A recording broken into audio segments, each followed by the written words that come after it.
हरे कृष्णा, दंडवत प्रणाम आप सभी को। तो आज हम भगवत गीता के 3.28 श्लोक की चर्चा करेंगे।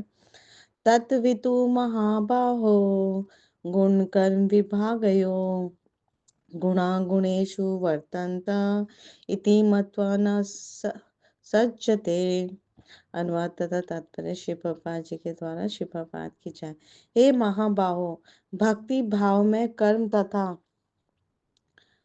सकाम कर्म के भेद को भली भांति जानते हुए जो परम सत्य को जानने वाला है, वह कभी भी अपने आप को इंद्रियों में तथा इंद्रिय तृप्ति में नहीं लगाता।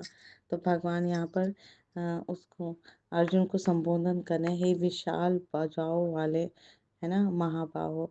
तो जो व्यक्ति भक्ति भाव में कर्म को और सकाम कर्म के भेद को, है ना, ऐसे जानता है साधु पुरुष शास्त्र के माध्यम से, तो वो परम सत्य को जानने वाला है, दिव्य ज्ञान को जानने वाला है। तो वो कभी भी स्वयं को इंद्रियों में या इंद्रिय तृप्ति में नहीं लगाता और इस भौतिक जगत के बंधन से मुक्त हो जाता है। तो तात्पर्य में श्री प्रभुपाद जी बहुत सुंदर समझा रहे हैं कि परम सत्य को जानने वाला भौतिक संगति में अपनी विषम स्थिति को जानता है कि इस जगत में वो एक विषमता है और वो एक ऐसी परिस्थिति में फंस गया है। तो वो अच्छी तरह से जानता है कि वह भगवान श्री कृष्ण का अंश है और उसका स्थान जो है इस भौतिक सृष्टि में नहीं होना चाहिए। वो आध्यात्मिक जगत में उसे चले जाना चाहिए। तो अपना वास्तविक स्वरूप को भगवान के अंश के रूप में जानता है, जो सच्चित आनंद है। तो उसे यह अनुभूति होती रहती है कि मैं किसी कारण देहात्म बुद्धि में फंस गया हूँ। तो कैसे भी करके मुझे इस भौतिक संसार से निकलना है, ये जेल है ये, है ना। ये भौतिक जगत मेरे लिए नहीं है, ये मेरे बंधन का कारण है। तो मुझे यहाँ से निकलना है, तुरंत निकलना है। उसके लिए वो उपाय ढूंढता है, शास्त्रों से अपने प्रश्नों का उत्तर ढूंढता है, गुरु के माध्यम से वो दिव्य ज्ञान को प्राप्त होता है। तो अपने अस्तित्व की शुद्ध अवस्था से उसे सारे कार्य भगवान श्री कृष्ण की सेवा में नियोजित करने चाहिए, ऐसा उसे मार्गनिर्देशन देते हैं उसके गुरु। तो फलतः वह अपने आप को कृष्ण भावनामृत के कार्य में लगाता है और भौतिक इंद्रियों के कार्यों के प्रति स्वभावतः अनासक्त हो जाता है। तो अब उसके सारे कार्य भगवान की सेवा में लगते हैं, तन मन धन सब कुछ भगवान की सेवा में लगा देता है।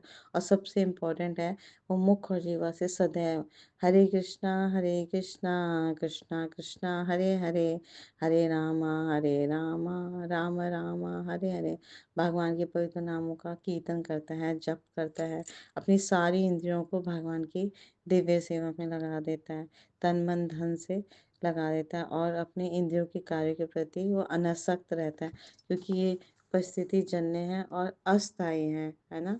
तो वह जानता है कि उसके जीवन का भौतिक दशा जो है, जिस भी वो स्थिति में है, जिस भी वर्ण आश्रम में, वो भगवान के नियंत्रण में है। तो सभी प्रकार के भौतिक बंधनों से वो विचलित नहीं होता, क्योंकि वह इन्हें भगवत कृपा मानता है। कभी उसकी लाइफ में दुख आते हैं, विपरीत परिस्थितियाँ आती हैं, है ना, सुख दुख सर्दी गर्मी मान अपमान सब, किसी में भी विचलित नहीं होता, सबको भगवत कृपा मानता है।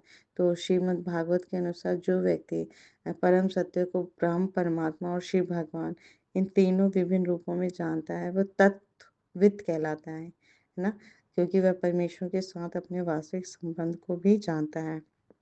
मीन्स कि मैं आत्मा हूँ, मैं ये शरीर नहीं हूँ और परमात्मा का अंश हूँ। तो मुझे भगवान की सेवा में लगना है, हर अंशी को अंश की सेवा में लगना है। तो इस तरह से वो परम सुखी हो जाता है और भौतिक जगत के बंधन से मुक्त हो जाता है। तत्व जो है भगवान श्री कृष्ण है और तत्विद करते भगवान श्री कृष्ण को जानने वाला। तो ऐसा पुरुष गुण तथा भेद को अच्छी तरह से जानता है कि गुण कौन से होते हैं, सतोगुण रजोगुण तमोगुण, जो प्रकृति से जन्मते हैं। तो स्वभाव से इन गुणों का जन्म होता है। तो गुणमय शरीर जो है वो शरीर इंद्रियों का गुणमय पदार्थ संसार को भोगना कर्म कहलाता है। तो जैसे एक एग्जांपल दें कि रेलगाड़ी के इंजन में चलने की क्षमता है, लेकिन जब तक उसको चालक चलाएगा नहीं तो वो चलेगी नहीं। तो चालक के गुण में शरीर इंद्रियों ने जब इंजन रूपी गुण में पदार्थ संसार के संसार संपर्क किया तो इंजन चलने का कर्म करते हैं। तो चालक का जड़ जो है शरीर भी जड़ इंजन को चलाने में सक्षम नहीं है। तो चालक में जो आत्मा विद्यमान है उसके कारण ही गुणों के संसर्ग से कर्म उत्पन्न होते हैं। तो इस प्रकार जब कोई ये जान लेता है कि उसके अस्तित्व का कारण कर्म हो रहे हैं, है ना? मैं करता नहीं हूँ, परम सत्य भगवान श्री कृष्ण भरता है, करता है, भोगता है, ठीक है? तो केवल तो वह ऐसा ज्ञानी पुरुष इंद्रियों की तृप्ति में संलग्न नहीं होता, अपना सारी इंद्रियां भगवान ऋषिकेश की सेवा में लगा देता है। तो इस प्रकार वो भौतिक जगत से अनासक्त हो जाता है और भगवान की दिव्य सेवा में संलग्न होकर अपना जीवन धन्य कर पाता है। Thank you so much. Guru Maharaj की जय, श्री प्रभुपाद की जय, आप सब भक्तवृंद की जय। हरे कृष्णा, दंडवत प्रणाम आप सभी को।